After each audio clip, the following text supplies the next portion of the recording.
There's been a teeny bit of dampening in housing prices given a particular month or two here and there. But again, the trend has been up despite what the Fed has done. The only thing that has actually increased are the payments that people are making because rates on mortgages are higher per month on people that bought within this higher rate period. The people that bought before this rate period have 2% mortgages in the United States or 3% mortgages in the United States pre-raising rates. They mostly didn't sell their places, right? Because they're sitting there saying, when are we going to get back to 2 or 3%? Why would we literally swap that out for a higher paying mortgage rate? Well, higher cost mortgage rate, we'll just wait that out. So to an extent, that supply hasn't come back into the market. To an extent, that's kept prices up, but so has just general demand. And this is global. Like you're seeing it there. I was reading an article about how everyone is right now moving to Portugal because, quote, it's cheap, but the prices there have escalated by tens of percentages points in multiples in the last year. So the money that is there is finding its way, and those assets, like real estate assets, are continuing to rise. The Fed hasn't changed that. They have not changed rents. They haven't changed the cost of utilities, the cost of food. I mean, literally, this is an entity that talks about its ability, and we believe in its ability to fight price stability and instability and inflation and non-inflation, but actually has no jurisdiction over most of what happens. That's going to be of interest more in the United States if there's a Harris administration, because there's lots of things going on in both their economic plans and things that aren't going on. But one of the possibilities is a significant raising of capital gains tax. That could be positive for Portuguese real estate. That's all I'm saying. I don't even know how you track that, honestly. I mean, it's a year-end number, but it's going to be very interesting. But again, the upside could be, or the hedge could be, Portuguese real estate. So it's hard for me to accept that Chairman Powell would be able to speak and create a reason for it being such a significant change all of a sudden, as opposed to having more of the ability to say words that will indicate it'll be parceled out if they do continue to cut rates over the rest of the year in some manner. And I think it would look more like the Fed's trying to both catch up and admit they're trying to catch up to, in this case, it would be the labor market, because inflation is just CPI at 2.9%. So it's not really 2%, which is what Powell's been talking about for so long. And that's why I see it at 25 instead of 50. I think a lot of that will depend on Powell words for a minute. But if we look at the trends, there's no real reason to assume that if money's a modicum cheaper than it has been, which would be the case in a 25 basis point cut or even a 50 basis point cut, that's going to fundamentally impact where investors are seeking their money. I think if that were the case, the fact that the dollar has been declining significantly for the dollar, given that the Fed hasn't yet cut rates over the last several months, and particularly since June, that would be more of an indication, I think, that the markets would be declining with it, but they haven't been. And so therefore, I think they've shown resiliency and a sort of, we don't really care what the Fed does, except on any given day, we're happy to jump down by 1,000 points and then jump up by 1,000 points over the next 2 days following that. And so I do think we could see a slowing trend. I could see uncertainty around the election. I could see uncertainty around tax policy, again, particularly if we do get a Harris administration and we actually get these sorts of capital gains and other type of financial asset taxes. But again, that remains to be seen as well. And I think the market can shrug that off until they actually see evidence also over trend. So I don't really see that,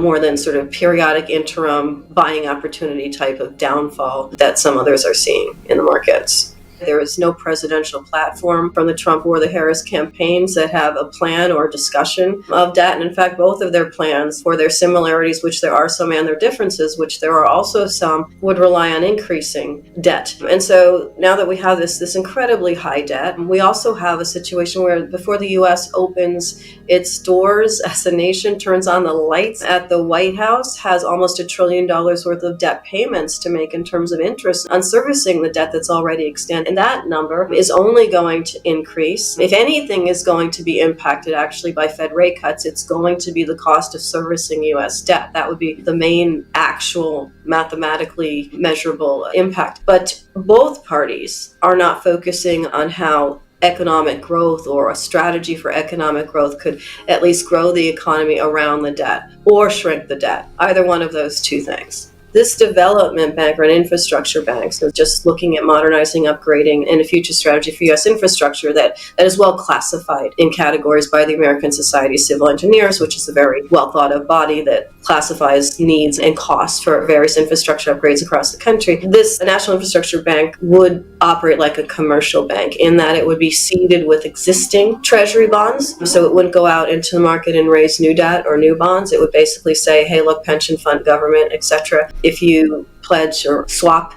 your treasury bonds that you already have into the bank, you'll get a return that's slightly higher than that based on loan income that would come in from the bank making loans like a standard commercial bank. So it'd be a 10-to-1 loan to reserve value. The reserves would be treasuries that already exist. So in effect, it would be reducing the debt or at least repurposing the debt for infrastructure and growth rather than just being out there and no one knows what it's doing and just sort of increasing. And the regulation of the bank and the loan integrity analysis of the bank would be sort of monitored with the sorts of loan specialists and sector specialists that would ensure that the loans are paid back. And it would also have a reserve fund to make sure if loans aren't paid back, there is or can't be paid back for good projects, those projects would actually have grants associated with them that will come from loan income as well. So it would basically be safer than a JP Morgan Chase or a Citigroup that do lend for infrastructure, but not very much and certainly not enough to increase growth or economic development or infrastructure. KfW is just one of several that Germany has. China has development banks. Brazil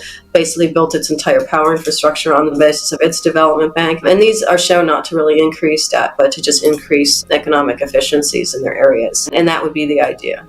I think we're in the midst of an ongoing commodity escalation right now in prices because even with some of the economic growth figures slowing down, the reality is commodities are needed for very long-term projects. So for example, if we look at copper, which is needed for long-term projects, whether that's grids or power lines or piping, water-related activities, conductivity necessities, there is a need to basically supply more copper into the future. And that needs to be done now. And that's why we're seeing prices go up and demands going up and future placement of contracts in order to get copper in later years is also elevating some of those prices. If we look at something like uranium and nuclear energy, what we're seeing there's a significant amount of building going on right now for new nuclear plants. China is leading that charge. Russia is very high on that. The United States is somewhat lower. But as nuclear energy, for example, becomes realized as something that the COP23 meeting said we would have a tripling of that. The United States, the UK, 22 countries agreed to that. That needs structure. And what we're seeing right now is a significant amount of capacity that's going to be coming online, current plants being built, new plants being planned that have already been approved, and ones that are planned that even haven't been approved. All of these things are going to need fuel to operate them, and that's going to require uranium, a lot of which is still in the ground or needs to be processed and needs to be refined and needs to be made a more efficient fuel as technologies to do that continue to advance during that process. So the commodity cycle actually has to build into a long-term infrastructure and energy cycle, which is in progress right now, regardless of what happens in sort of shorter term economic cycles along the way. Silver is also a part of that. Something like gold, which also has some infrastructure uses, obviously has also been rising as well as a hedge to everything that happens on the central bank side. And we've certainly seen that rise as well as a diversification assets, as well as an asset that has use value. So I think for commodities in general, again, any given moment, like with the market, you can see down days, you can see up days, but as a trend, I think we are at the beginning of a need trend that is driving the demand for a lot of commodities that are transforming our world and for which projects have already been green-lighted or in process and will continue to be in process, unless something mega happens like, a COVID type of shutdown or something like that, which we don't know, or like a meteor hits somewhere or something like that. But they're in play and they're going to need commodity supply. There is until 2028 in the bill where certain utilities can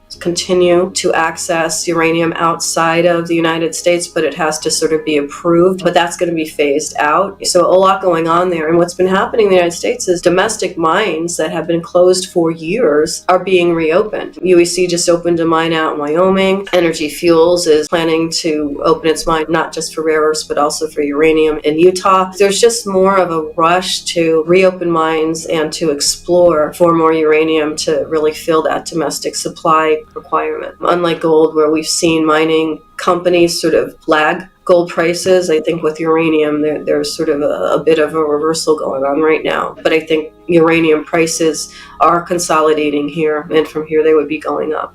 I'm bullish on anything in electrification or in infrastructure building. I'm bullish on aluminum and steel in terms of building bridges and airports, building heavy infrastructure, and rare earth elements, which come into building the chips and will have a big play in the semiconductor fabs that are being created in the United States and actually all around the world to create more chips, to create more space to hold data and processing technologies and everything else. That's going to require rare earth materials, and also they get used in permanent magnets, which are part of the Defense Department and the Space Department's demands. And so I think that's a longer term growth cycle for those commodities because they're less known to investors. But from the standpoint of product uses, I think that's going to also be of space to watch over the next couple of years. How I look at our analysis and even our considerations for recommendations is in a portfolio way. And I would say you do want about 30 to 40% of your portfolio in real assets. So that's gold, that's silver, that's copper, that's uranium. You also want it in the companies that are basically producing and using those assets to transform things. So in your utility companies, in your engineering companies, in your defense companies, you do want to keep some cash aside because you don't want to spill it all in one place. And you also want to keep some money in the technology and AI space, not necessarily following NVIDIA up, and that's not a recommendation one way or another, but looking outside of that space to where government contracts are coming in, which is something we spent a lot of time looking at, where government's putting their money, where private investment is going to be following because that money is secure in a certain area. And so in general, that to me is a category in and of itself.